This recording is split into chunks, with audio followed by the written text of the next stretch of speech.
The original Cold War ended in December 1991 with the disintegration of the Soviet Union.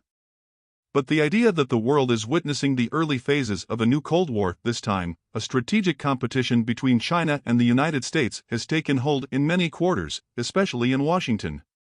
There is no question that as China's power has surged since the early 2010s, the US-Chinese relationship has become increasingly contentious. And in recent years, it has fallen to its lowest ebb since 1972, when the Chinese leader Mao Zedong greeted US President Richard Nixon in Beijing and the process of normalization began. But it is up to the two countries to decide whether to engage in a Cold War. Their perceptions and assumptions will, in turn, shape the reality of the relationship. Handled properly, the relationship might foster global stability. Handled poorly, it might plunge the world into something much worse than the Cold War. The current situation does resemble the Cold War in a number of ways. The United States and China are the only countries that can be considered superpowers, as were the United States and the Soviet Union for most of the second half of the 20th century. As in the Cold War, there is an ideological dimension to the competition, with China's embrace of communism and the unchallenged rule of the Chinese Communist Party, CCP, contrasting with the US system of democratic capitalism. And today, Beijing and Washington compete for support and influence in what is referred to as the Global South, just as the Soviet Union and the United States did in the so-called Third World during the Cold War. But those similarities are offset by important differences. The relationship between the closely linked US and Chinese economies bears little resemblance to that between the US and Soviet ones, which operated almost independently of each other. Despite the ideological differences between Beijing and Washington, China does not seek to export its version of Marxism in the way that the Soviet Union did. Although hardly noticed in the West, it is significant that the CCP now rarely extols Leninism separately and more commonly refers to its leading ideology as Marxism. Thus, although the US-Chinese competition involves rival models, it is not the kind of global ideological contest that Washington and Moscow fought. Those factors make the current situation less dire than the Cold War. Other differences, however, push in the opposite direction. For one thing, the Cold War played out in the context of a globalizing world. The US-Chinese competition, on the other hand, is taking place in a world that is deglobalizing and fragmenting. And in the wake of the Cuban Missile Crisis in 1962, Washington and Moscow maintained mechanisms for preventing crises and managing them if they did occur. The contemporary US-Chinese relationship lacks such coordination. Last week's meeting between Chinese President Xi Jinping and US President Joe Biden in San Francisco has rekindled hopes that the two countries will find a stable trajectory and avoid a catastrophic conflict. Both leaders have declared many times that they do not seek a new Cold War. The key will be for their governments to better understand how the US-Chinese competition differs from that historical precedent, acknowledging the similarities, embracing the differences that make things less dangerous today than during the Cold War, and working to minimize the effect of the differences that could make it even more dangerous. Title I: A World Divided. The US-Chinese strategic rivalry most resembles the phase of the Cold War that began in the early 1970s and ended in the early 1980s, when Soviet economic and military capacities were regarded as having reached a rough parity with those of the United States. No third power could match the capacities of either superpower in those years. Similarly, in today's world, the comprehensive strengths of the United States and China far exceed those of any other single country. As during the Cold War, Washington today sees its rival as an ideological foe. The CCP holds high the banner of Marxism. The party dominates China's politics, economy, and society and does not allow any deviation that might challenge its authority. This reminds Americans of the Soviet communism they loathed. For their part, Chinese elites view the United States as a sinister challenge to China's internal political security and to the CCP's authority. As they see it, Washington has more tools to influence China than it had to influence the Soviet Union during the Cold War. In the Cold War, Washington and Moscow regarded one another as their gravest security threats and strategic rivals. The same is true today of the United States and China. The latter has achieved a rough military balance of power with Washington thanks to the growing Chinese nuclear arsenal, even though overall US military capabilities still exceed those of China. The United States and the Soviet Union actively divided the world into two parts. Moscow referred to them as the socialist camp and the imperialist/capitalist camp, whereas Washington spoke of the communist world and the free world. Then there was the Third World, which belonged to neither side and to which China claimed to belong after it broke with the Soviet bloc. Beijing and Washington nowadays also look at the world as bifurcated, although not yet bipolar. From Beijing's perspective, China inhabits the developing world or the global south, which is gaining more power and influence, whereas the US-led Western world or developed world is declining. In American conventional wisdom, by contrast, the world is split between democracies on the one hand and non-democracies and dictatorships on the other, and the democracies should lead the way. Title II: A Different Era. For all those similarities, there are some salient differences between the two eras. For one thing, unlike the Soviet Union, China today has little interest in converting other countries to its version of Marxism. Indeed, it strongly opposes color revolutions and movements such as the Arab Spring that have disrupted the internal order of other countries, and it does not seek to inspire or cultivate such changes. Although the CCP would be happy to see its practices in remolding China shared by other countries, the party's recent promotion of a Chinese path to modernization and a fine traditional Chinese culture is defensive in nature. It reflects a desire to resist further westernization at home. Another difference is that China's economy, compared with that of the Soviet Union, is far more integrated into the global economy and intertwined with the US economy. Through the 1970s and 1980s in the United States and the Soviet Union, trade with the other superpower averaged about 1% of the global total.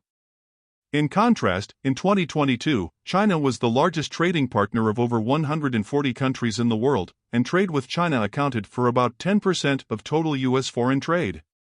And unlike the Soviet Union, which hung the Iron Curtain around itself and its client states, China's economic openness since the late 1970s has permeated every aspect of the country's society and has been coupled with international technological cooperation, humanitarian exchanges, energetic tourism, and high levels of immigration to the United States.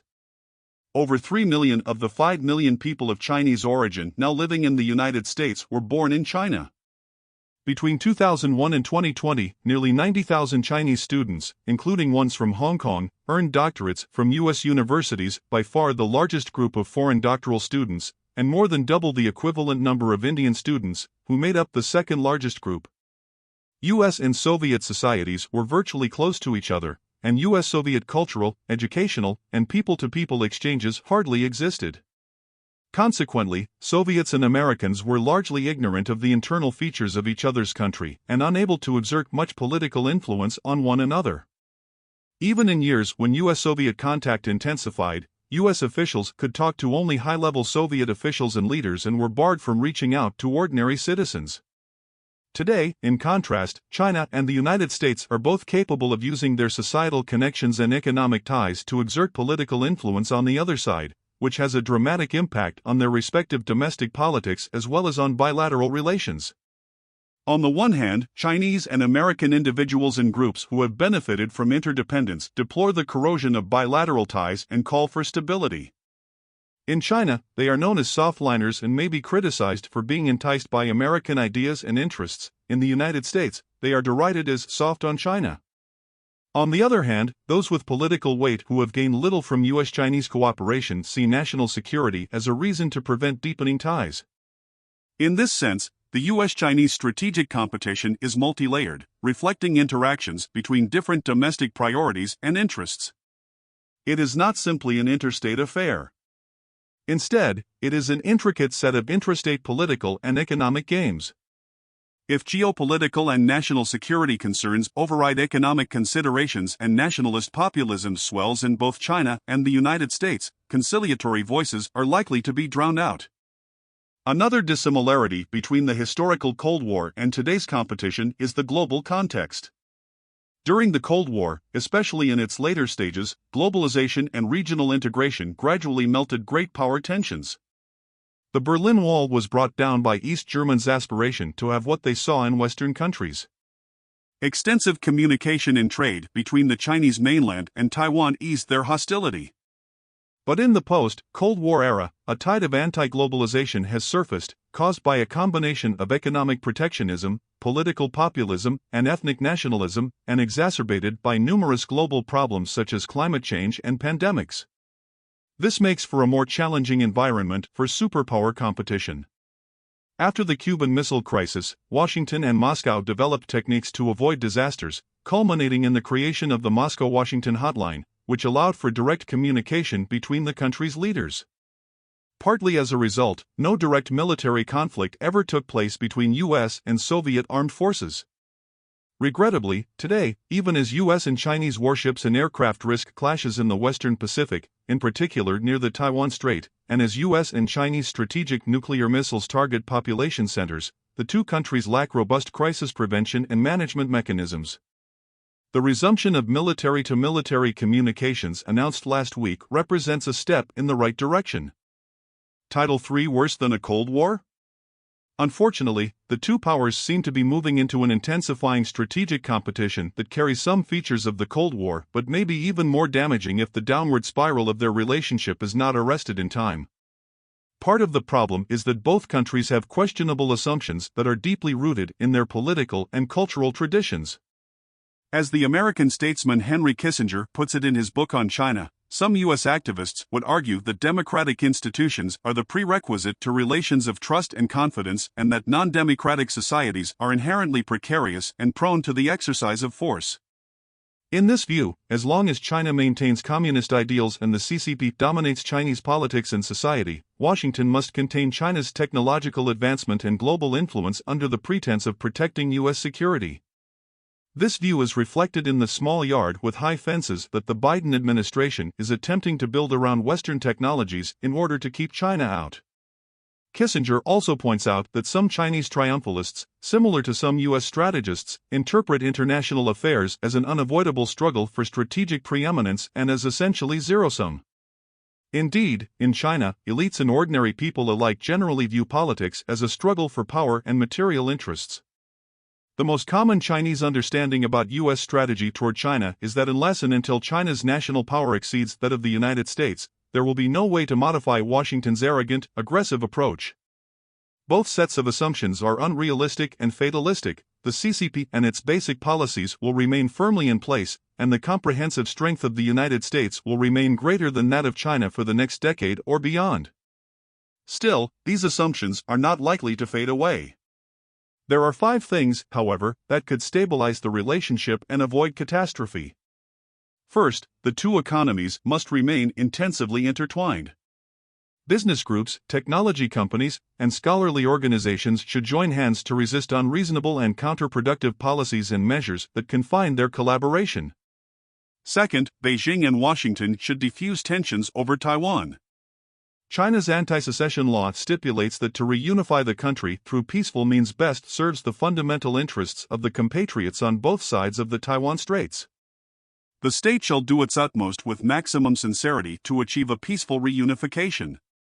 Beijing remains committed to peaceful unification. The United States and Taiwanese authorities should do everything they can to encourage that commitment and not persuade China that it must employ non-peaceful means. Whoever wins the election next year in Taiwan should act in a prudent manner with the goal of resuming cross-strait contacts, an approach to which Beijing might respond in kind. Third, to dispel the specter of a new Cold War, Beijing and Washington should learn from arguably the best agreement Washington and Moscow reached during the Cold War, which established crisis prevention and crisis management mechanisms between their two militaries and top leaders. The two sides should think of setting up a hotline between their operational military headquarters.